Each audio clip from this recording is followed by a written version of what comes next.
please take your seats. As those in the back are taking their seats, I would like to direct everybody's attention to, in front of you, you should have torn off a ballot for best table topics. You'll notice that there are spaces for speakers.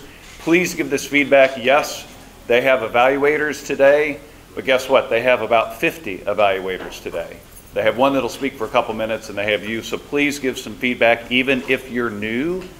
This is just your opinion, nothing more than that, and that gives them feedback for what they have prepared and hope to get across to their audience. With that being said, speaker number one. All the world's a stage, and all the men and women merely players.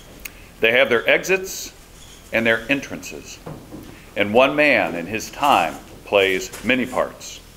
So said the bard over 400 years ago. Our first speaker is our own bard from Apopka, Atlanta.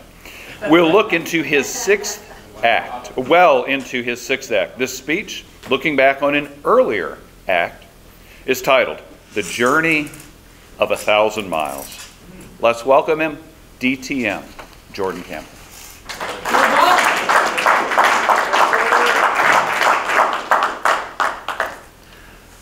Y'all have heard that one, right? The journey of 1,000 miles begins with a single step. It goes back 1,000 or more years into China. I think it was Lao Tse or something. Well, it's wrong. It's wrong. My brother has lived in Taipei now for somewhere running on to 3 decades. And I've learned a bit of Chinese. And that's not actually what it meant.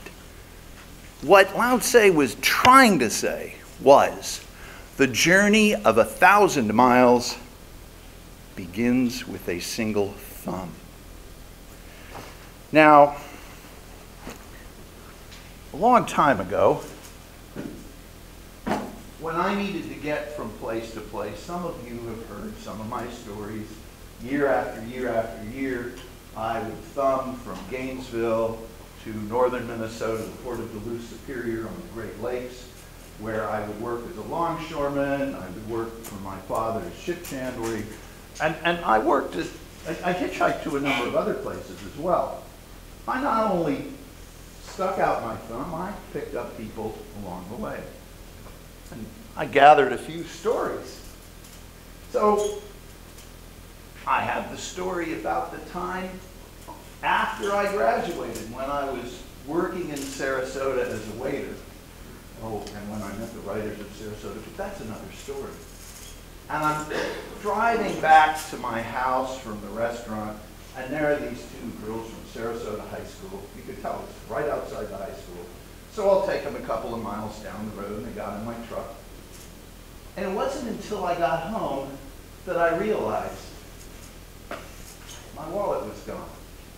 There wasn't a lot in it. I mean, this is me after all. So I figured, what are these 2 high school girls